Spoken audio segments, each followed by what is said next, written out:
Depuis 1948, une région du Moyen-Orient traverse des épisodes répétés de guerre, d'isolement et de catastrophes humanitaires. Gaza est une bande de territoire de 360 km² située au bord de la mer Méditerranée, entre Israël et l'Égypte. Elle fait partie des territoires palestiniens et abrite environ 2 millions d'habitants. C'est un des territoires les plus densément peuplés au monde. En octobre 2023, une attaque d'une violence inédite par le Hamas contre Israël déclenche une lourde riposte militaire. Les violences armées et les bombardements massifs dévastent le territoire. Revenons en arrière.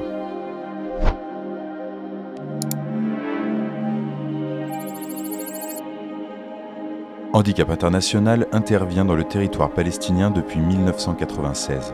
Pendant près de 30 ans, en plus de ses réponses aux crises successives, l'organisation mène à Gaza des projets de développement qui favorisent l'inclusion des personnes handicapées.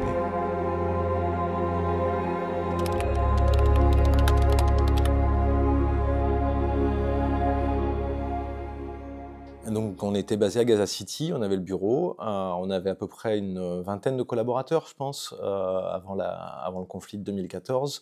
Et on travaillait principalement sur tout ce qui était réadaptation et soutien psychosocial avec des partenaires locaux dans trois des régions de Gaza, en fait. On intervenait à l'époque, il me semble. On ne couvrait pas l'ensemble de la bande de Gaza à ce moment-là. Et principalement voilà, via ces partenaires sur tout ce qui était soutien à la réadaptation et soutien psychosocial. Et puis c'est le début qui nous amène au conflit, effectivement, à l'opération Bordure Protectrice qui a débuté début juillet 2014 avec ces tirs de roquettes des groupes palestiniens depuis Gaza sur l'ensemble du territoire israélien, et puis la réponse israélienne derrière. Et donc ce qui se passe à ce moment-là dans ces conflits, c'est que la bande de Gaza est fermée. Alors, les équipes de Gaza sont en réaction à ces conflits récurrents. On avait eu une opération en 2008, il y a eu une opération en 2012, une opération en 2014. Donc, on était sur une fréquence quand même assez forte d'opérations militaires dans la bande de Gaza.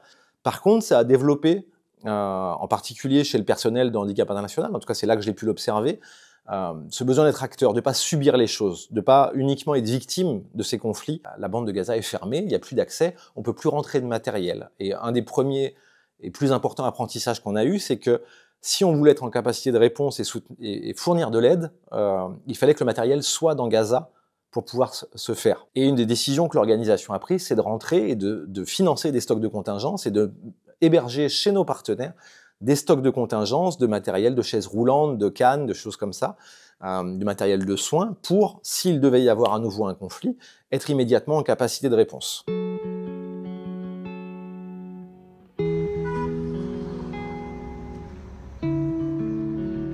2023. L'armée israélienne lance des opérations de grande ampleur sur Gaza en réponse à l'attaque du Hamas le 7 octobre.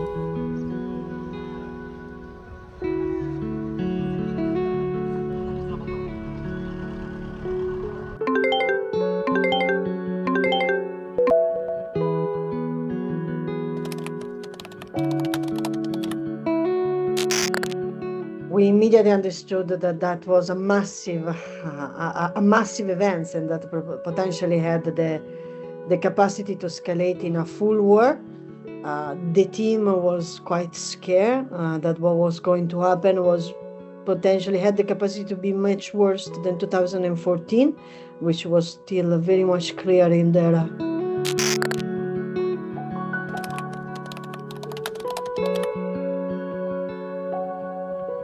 I was living in Ramallah, but I was able to hear the echoes of the bombs. So I really thought that the turn to the West Bank will come, and so it will be an extensive war, not only on Gaza, but also on the West Bank. So I was really scared, and I was thinking, where will I go? Where will I escape? Fin 2023, des milliers de familles sont déplacées par les combats et les bombardements. La situation humanitaire devient vite indescriptible. Les conditions de vie dans les camps sont terribles. Tout manque. Eau, nourriture, médicaments, abris, etc.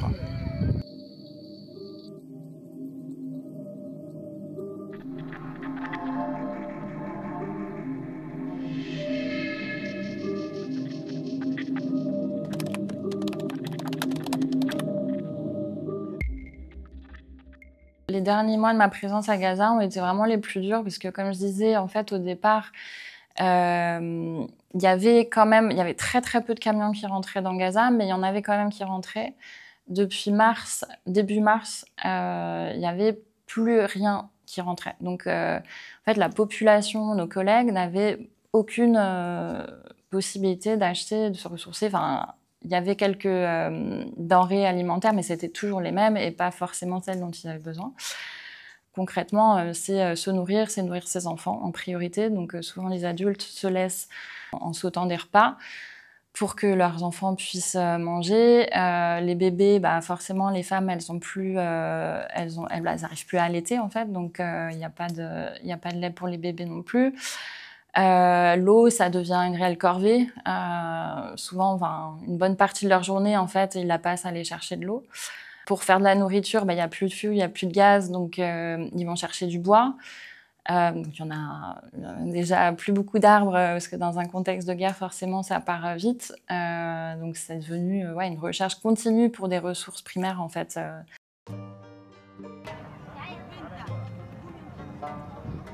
Au bout de 20 mois de conflit, 90% de la population est déplacée. 90% des infrastructures sont détruites. On compte près de 60 000 morts et 130 000 blessés.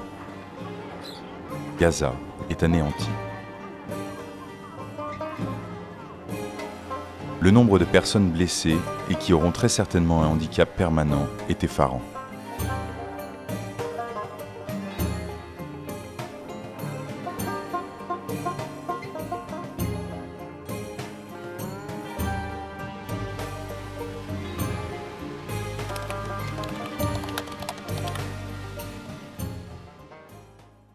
Et ce qu'on voit ici, c'est une prothèse provisoire qu'on peut assembler en tout et pour tout en 1 heure dans les situations d'urgence ou de catastrophe. Pour le moment, on ne fait que de prothèses provisoires parce que c'est des patients qui sont fraîchement amputés et le principe de l'appareillage orthopédique, on est obligé de passer par plusieurs prothèses provisoires afin de s'assurer que le moignon du patient est stable, complètement fondu, parce qu'après l'amputation, il y a un œdème, il y a un changement de volume et on change peut-être 2-3 semaines une prothèse et ça dure entre 3 mois et 6 mois avec un maximum de 9 mois d'appareillage provisoire.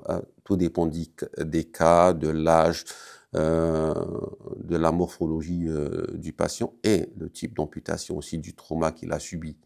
Ça peut aller jusqu'à 9 mois et ensuite on est obligé d'y aller à la prothèse définitive une fois qu'on s'assure avec le travail du kinésithérapeute que le moignon est totalement stabilisé et globulisé avec un renforcement musculaire et la cicatrice est bien adhérée.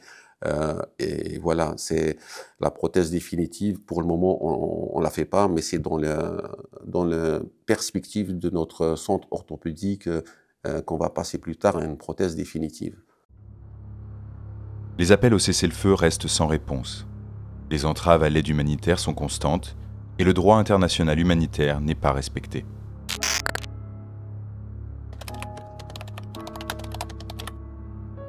L'utilisation d'armes explosives en zone peuplée, ça fait 10 ans qu'on mène un combat de plaidoyer sur ces pratiques-là. Puisque quand on parle du droit international humanitaire, le principe du droit international humanitaire, c'est de protéger les populations civiles lors d'un conflit. Quand on voit le bilan humain des bombardements à Gaza et le taux de destruction des infrastructures, on voit bien qu'on est dans un usage disproportionné en fait de la force par rapport aux civils qui peuplent cette bande de terre, cette zone géographique. C'est un siège total. C'est des bombardements sur des hôpitaux, sur des écoles, enfin des lieux qui sont protégés normalement par les droits de la guerre. Il n'y a plus aucun droit qui est respecté. Et donc c'est une catastrophe humaine On peut parler aussi des attaques contre des hôpitaux, contre des centres de soins de santé, contre des travailleurs humanitaires, des équipes humanitaires. Donc là aussi, on est dans des violations du droit international humanitaire. Il faut savoir que les structures médicales, les personnels de santé bénéficient d'une protection particulière en droit international humanitaire. Et donc là, quand on voit la façon dont les infrastructures de santé ont été détruites, alors bien sûr, il faudra des enquêtes et des investigations pour en déterminer toutes les circonstances. Mais voilà, il y a forcément des violations du droit international humanitaire qui se sont produites quand on voit que les infrastructures de santé sont quasiment inopérantes aujourd'hui à Gaza, étant donné le taux de destruction et étant donné les menaces aussi qui pèsent contre le personnel humanitaire et contre les civils qui veulent accéder à ces soins de santé, puisque sous les bombardements, effectivement, c'est très difficile de se déplacer et d'accéder aux soins de santé. L'accès humanitaire à Gaza est entravé de manière extrêmement forte depuis le début du conflit. Il est très difficile de faire entrer des biens humanitaires. On a parlé des files de camions bloqués à la frontière. Et c'est toujours le cas. Il y a eu des tentatives de distribuer l'aide humanitaire par voie aérienne, par voie maritime, mais la réalité est que en fait, l'accès humanitaire à Gaza est extrêmement restreint, alors même que les besoins sont immenses, et que ça, c'est aussi une violation du droit international humanitaire.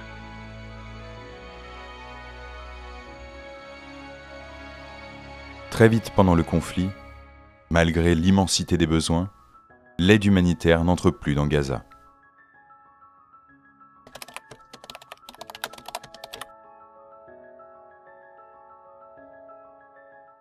En arrivant à Rafah, du côté égyptien, j'ai été frappé par les files de camions qui attendent pour pouvoir entrer à l'intérieur de la bande de Gaza. Cette situation est complètement absurde. Il y a une quantité significative d'aide humanitaire qui pourrait rentrer. La situation dans la bande de Gaza exige une cessation immédiate des bombardements qui empêchent l'aide humanitaire de parvenir à la population gazaoui. J'ai rencontré sur place les équipes de l'organisation qui sont à Rafah et très vite j'ai compris qu'ils étaient eux-mêmes dans un dénuement important au moment de devoir pratiquer, distribuer, organiser une aide humanitaire. Il fallait aussi qu'ils prennent soin d'eux-mêmes, de leurs familles, avec lesquels ils se sont déplacés depuis le nord de Gaza, depuis Gaza City, depuis Khan Younis, vers cette ville de Rafah qui accueille un nombre significatif, 1 400 000 déplacés. La ville de Rafah est devenue un camp à ciel ouvert où la majeure partie de ces déplacés vivent dans des tentes. Tout est compliqué dans la mesure où la bande de Gaza est frappée par des bombardements incessants qui créent, au-delà de la situation de pénurie, une situation d'énorme anxiété des populations qui se trouvent sous ces bombes. Et donc, on voit aujourd'hui que même des États qui, a priori, allaient plutôt dans un sens favorable à une stricte application du droit international humanitaire, finalement, se retrouvent à soutenir une action militaire qui, de toute évidence, viole les règles du droit international humanitaire. Donc, c'est vrai que pour cette raison, c'est quelque chose de très particulier.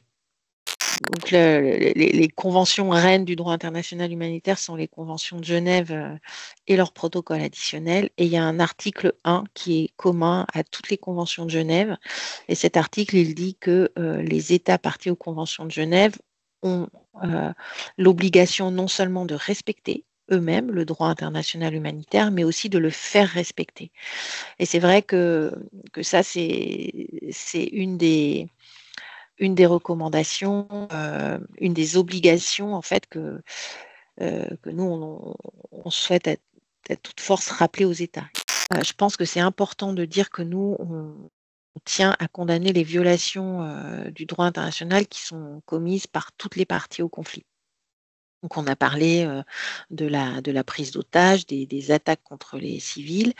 Il y a aussi une règle du droit international humanitaire qui interdit d'utiliser les civils comme bouclier humain. Donc ça, c'est quelque chose qui devra, pour l'instant, on a très peu d'informations sur la réalité de cette accusation, mais c'est quelque chose qui devra vraiment faire l'objet d'investigations très précises.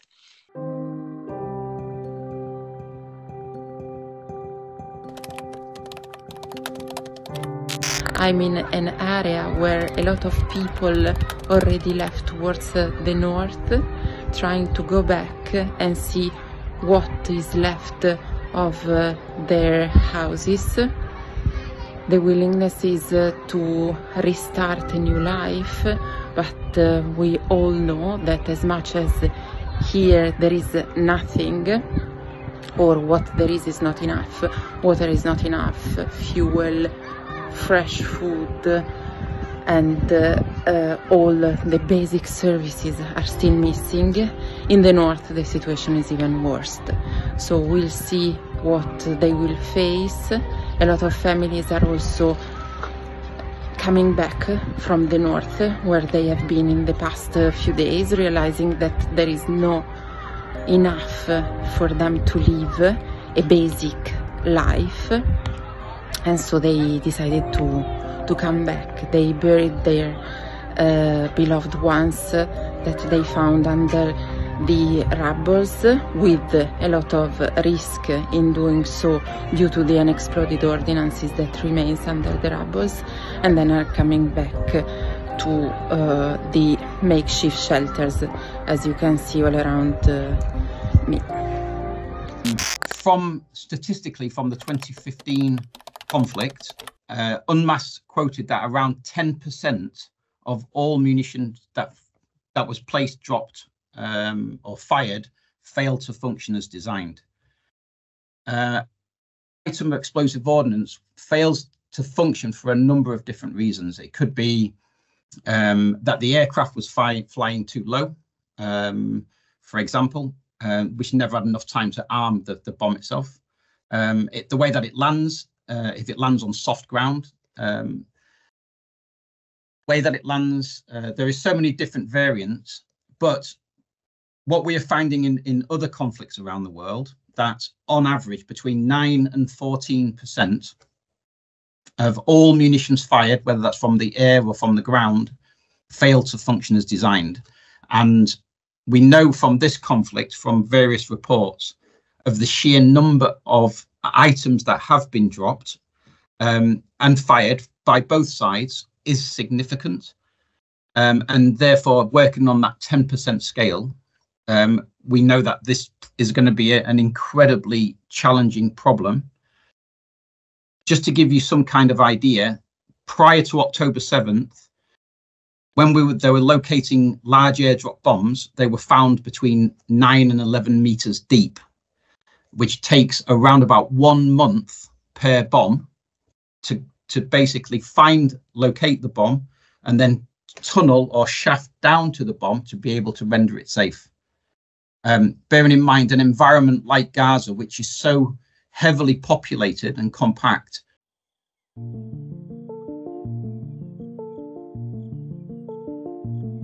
Handicap International sensibilise la population au danger des armes explosives et aux bons réflexes. Elle apprend également à se protéger en cas de bombardement. La trêve entre Israël et le Hamas en janvier 2025 ne durera que 2 mois. Un répit trop court pour les Gazaouis. En mars 2025, Israël lance des opérations militaires de grande ampleur et impose un blocus implacable sur Gaza. Plus aucun camion n'entre dans le territoire.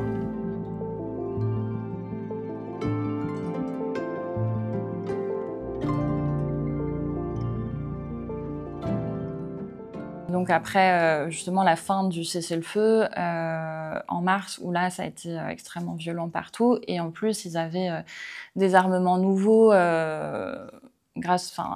au travers du gouvernement Trump, donc plus puissants.